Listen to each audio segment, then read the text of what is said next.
Today we're going to go over Section 5, Geographic Farming, and how to start marketing to a particular farm in order to garner more business.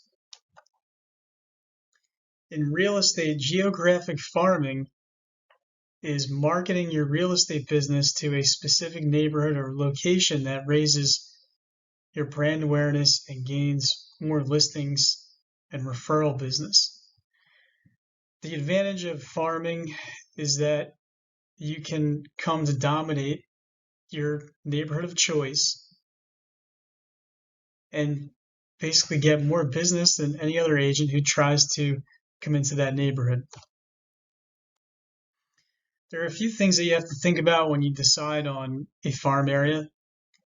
You can't just decide by looking at a map and say that you're going to market to this area and that's it. You have to make sure that there's certain criteria that are met in order to successfully implement the farming plan.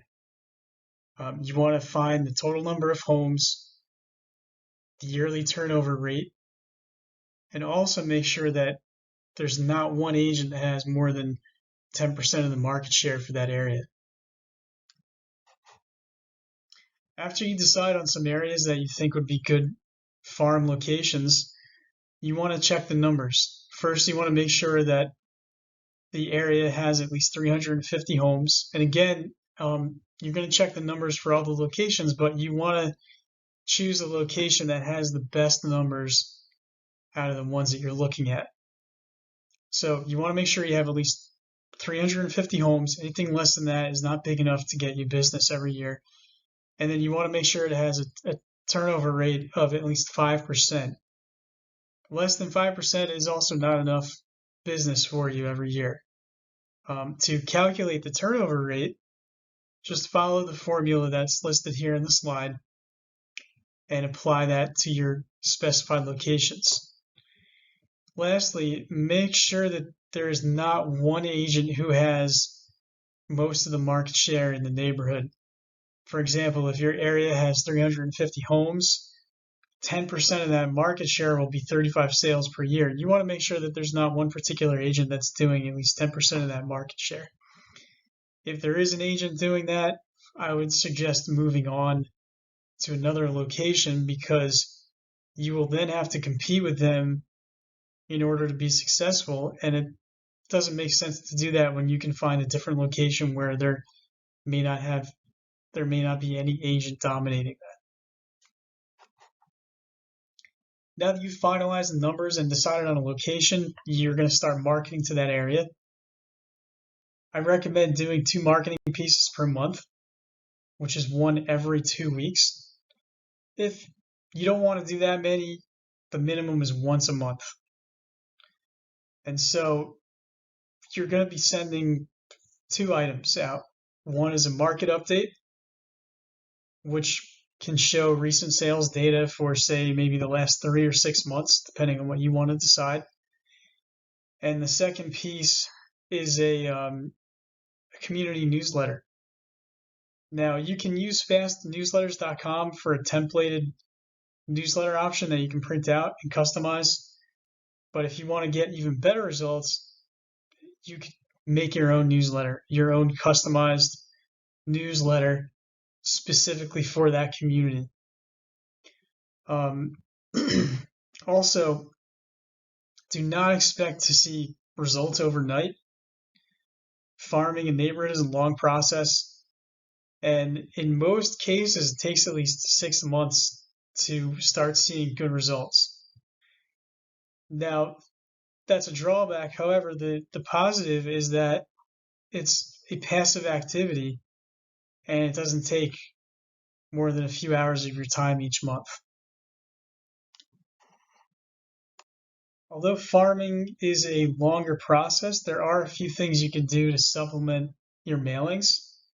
Well, actually, one thing I recommend doing, and that's door knocking the neighborhood once a month in the beginning to help get quick results from your mailing efforts. And door knocking the neighborhood is going to allow you to have face-to-face conversations with the residents, and it will help cement you as the go-to agent in their minds when they're ready to do a transaction.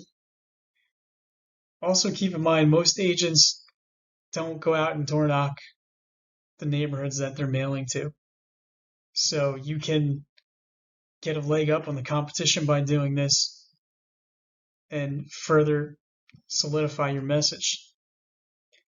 When you door knock, I recommend either taking just your business card to hand out, or instead of your business card, you can make a recent market report with your information at the bottom. Also, you want to make sure you have a clipboard with you so that when you do get into any conversations with the residents, you can write down pertinent information. For example, if somebody says, "Hey, I do want to sell my home next month, so give me a call in 2 weeks and we can talk more."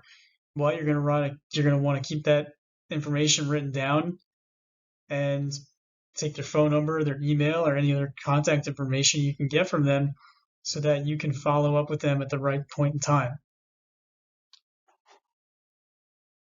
That about sums it up for the basics of geographic farming.